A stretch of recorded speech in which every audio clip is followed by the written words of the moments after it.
Tuli.Samoa Entertainment TV nei fo itula e si mai whaafonga i whaapoponga o nā tamua. E esele mata upu lena wal au whaamsinonga whaaitua māloa na nafi. Talu maile mata upu na talu sanga e te tala itua Samuelu, na taatia ai lote mua leisi talu sanga e whae se esel whaamsino.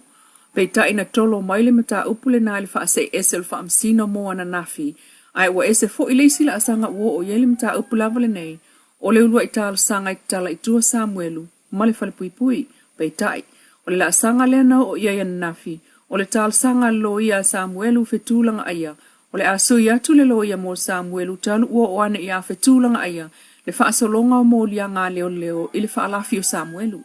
Matalo sanga ai, ile whaamasino, mo le suia mai leo le lato lo ia, iseli ipapalangi mai New Zealand, matoe tolo po ai tawul manga mai o ana nafi mo le aso sfulu al masina fau aperila, e o ane aile lo ia fau.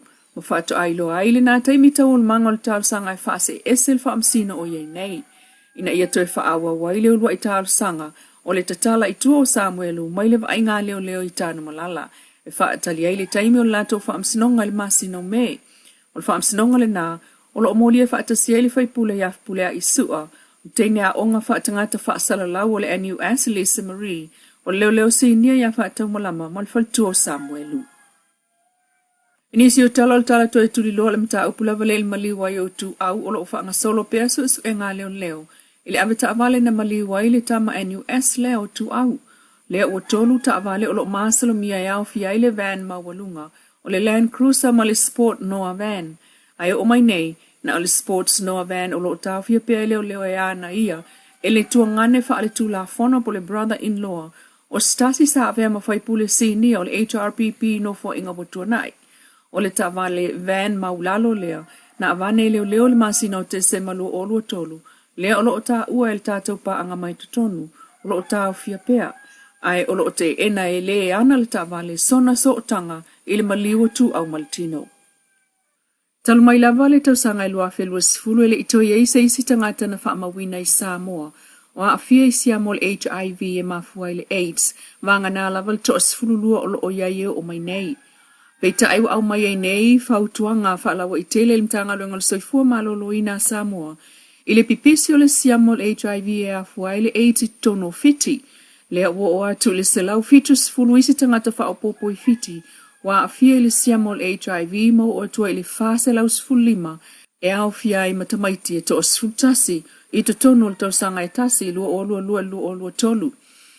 Ila tau wha maunga ua awhi lima se lau lima sfutolu tangato leo tunu ua awhi ai nei. I siamol HIV ma le AIDS mai ua tūlanga lua ai nei fiti le tele o na tangata awhi al wha mai ilo tato i tūlangi al Pasifika. Ai o le tato lava tunu ua na al sfulu lua o lo wha mawina talu mai le lua o lua o. Ia puipuia mai le pesel HIV e tau na whaieni suenga i le vaenga o wha mai pipisi ma totua.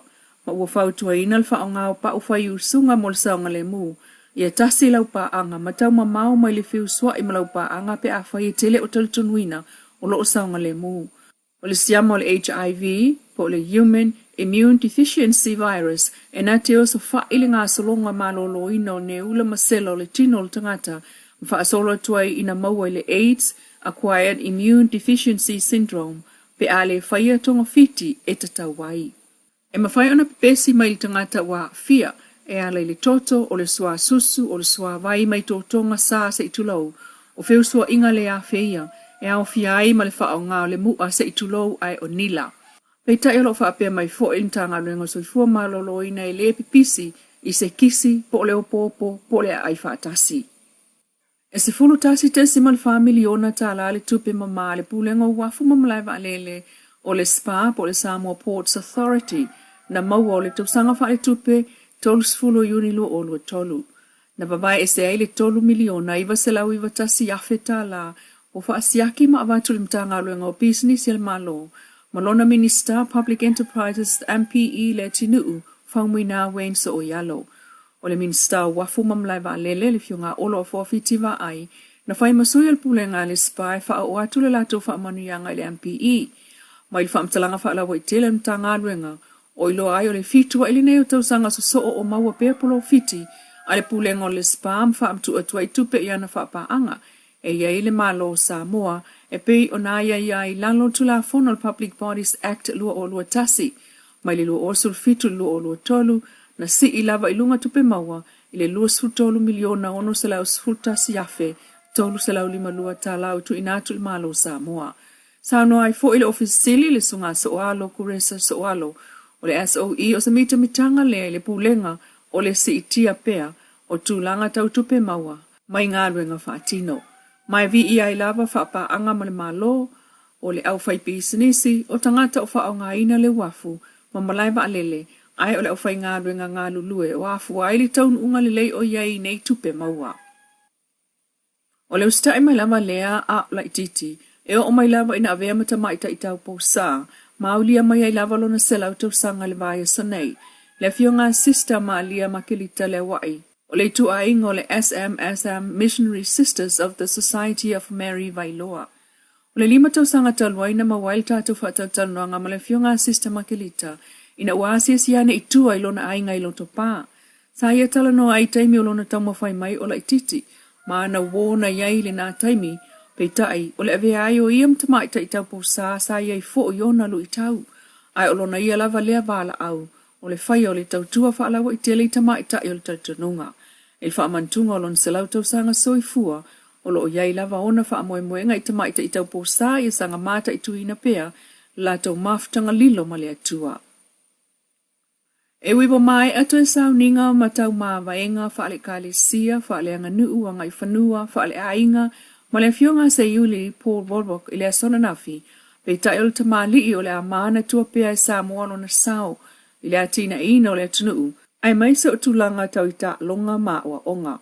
O le ta ua o le tau tua le fo I tamali na moli mawina ai I ta o le malo e au fiai la na fionga I le amamalu, o le fionga le pa le mia, ai o le wha malu malu o le mtanga luenga o leo I lona sao ninga wha amawai ana nafi.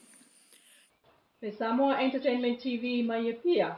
Tato toi whailoa I le aswa tai au le alofa o le atua, soifua.